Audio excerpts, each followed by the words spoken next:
Bienvenue dans cette nouvelle édition du 12-15. Au sommaire, la confusion politique règne en Libye. Les hommes d'une milice puissante ont attaqué le Parlement ce dimanche et appelé à la destitution du Premier ministre Ahmed Mitig, élu le 4 mai. La Côte d'Ivoire maintient son interdiction de consommer de la viande de broussailles, une mesure prise initialement pour lutter contre l'épidémie de fièvre Ebola, mais qui n'a finalement pas affecté les commerçants. Et puis zoom sur une discipline en pleine expansion au Congo, la marche sportive.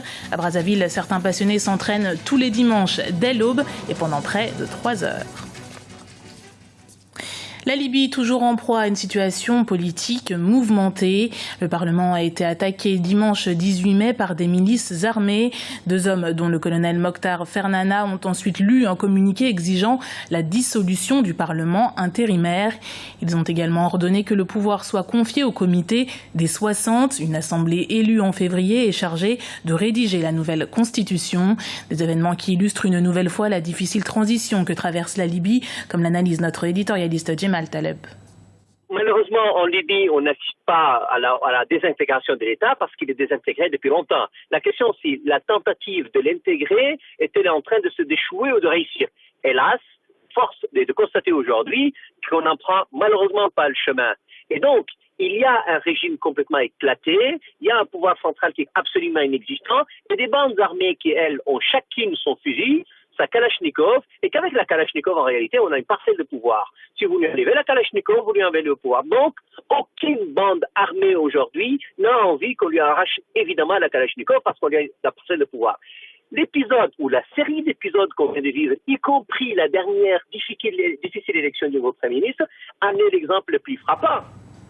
Et la situation traversée par la Libye au cœur d'une rencontre entre les autorités militaires tunisiennes et algériennes cette semaine.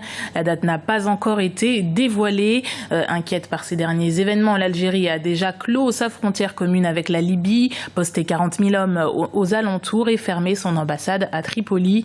Autant de mesures destinées à contenir l'agitation libyenne et empêcher qu'elle n'affecte les pays voisins. Écoutons l'analyse de notre éditorialiste Camille Sari. La rencontre entre des responsables militaires et civils tunisiens et algériens rentre dans le cadre d'une coordination entre les deux pays. Il y a des tensions très fortes et des agressions permanentes des terroristes à la frontière algéro-tunisienne sur les monts Chablis, et puis ça déstabilise toute la région. Les deux pays subissent des conséquences lourdes des tensions en Libye. De ce qui se passe à la frontière algéro-tunisienne est la conséquence de la dislocation de l'État libyen. Pour lutter contre la propagation du virus Ebola, la Côte d'Ivoire avait engagé des mesures sanitaires drastiques. La viande de brousse, comme les rongeurs, avait été interdite à la consommation. Une interdiction toujours en vigueur malgré l'annonce du contrôle de l'épidémie par les autorités guinéennes. Reportage de notre correspondant en Côte d'Ivoire, Olivier Conan. Pas de levée de l'interdiction de consommation de gibier en Côte d'Ivoire. Cette mesure avait été mise en place pour prévenir les risques de contamination du virus de la fièvre Ebola. La viande de brousse, très appréciée par les Ivoiriens, a disparu des menus des restaurants et des ménages. Après l'annonce des autorités guinéennes selon laquelle l'épidémie serait maîtrisée, beaucoup s'attendaient à la levée de l'interdiction. Pour le moment, le gouvernement maintient sa posture. Tant que l'OMS n'annonce pas aux différents ministères de la Santé et officiellement que le pays frère de Guinée est sorti des difficultés justement de la fièvre Ebola, nous allons rester bien sûr en alerte. Je félicite les Ivoiriens pour avoir vraiment fait l'effort de respecter toutes ces mesures qui aujourd'hui nous permettent, en tout cas jusqu'au moment où je vous parle, de n'avoir aucun cas de virus Ebola en Côte d'Ivoire. La mesure d'interdiction de consommation de gibier a affecté les restaurants proposant de la viande de brousse. Parallèlement, d'autres établissements ont constaté une hausse de leur chiffre d'affaires. Cela n'a pas eu d'impact négatif puisque la restauration fait uniquement que le poisson. Le poisson et puis un peu du poulet frit. On a constaté qu'il y a une nette amélioration de moins 20 à 25% comme ça. Si auparavant on avait 100 000, on passait à 125 000. 3 mois après l'apparition de l'épidémie de fièvre Ebola en Guinée et au Libéria, la Côte d'Ivoire n'a pas encore enregistré de cas avérés sur son territoire. Des postes avancés ont été établis aux frontières pour parer à toute éventualité. L'actualité économique en Tunisie, c'est cette déclaration signée Mourad Sakli, ministre de la Culture.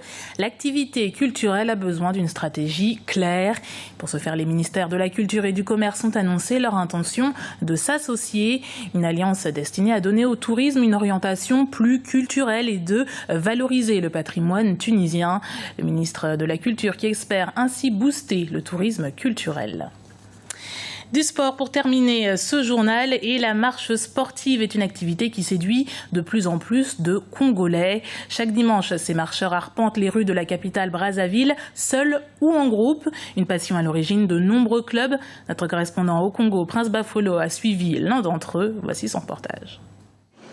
Il est 6h30, nous sommes à Mongali, l'arrondissement 4 de Brazzaville. Les membres du club Djatans se mettent en condition. Tous les dimanches, depuis 4 ans, ils définissent un trajet qu'ils parcourent en 2 heures, voire 3 heures. Ce dimanche, une vingtaine de marcheurs sont au rendez-vous. De Mongali, ils vont marcher jusqu'au stade Alphonse Massamba Déba en passant par l'aéroport de Maya Maya. Allez, marche groupée pour le stade Massamba Déba. C'est parti. Après quelques minutes de relaxation, occasion aussi d'attendre les retardataires avant d'entamer le dernier tronçon, les marcheurs reprennent la route. Eh bien, ça me fait du bien, je me défoule, je me détends et voilà quoi. Non, ça me fait du bien là, ça me relaxe, ça me donne la force pour éviter la maladie. À la base, le club Djatans est une association culturelle qui lutte contre l'insalubrité. Le club a décidé de mener une activité sportive pour renforcer ses liens de fraternité, mais pas seulement. Ça nous permet de connaître notre ville. Donc il y a le tourisme urbain que nous avons voulu développer au sein du club. Le club Djatans fait partie du réseau des marcheurs du dimanche qui compte une 50aine de clubs. Mais Brazzaville compte à ce jour plus de 100 clubs de marcheurs. Sur l'échelle nationale, un rendez-vous a vu le jour. Il s'agit de la marche citoyenne qui réunit les clubs du Congo dans un département du pays pour une marche d'ensemble. Cette année, la 9e édition se tiendra en juin prochain dans le département de la Bouenza. C'était le journal de la rédaction. Merci de l'avoir suivi. Retrouvez dans un instant une nouvelle édition du 12-15 sur Africa 24.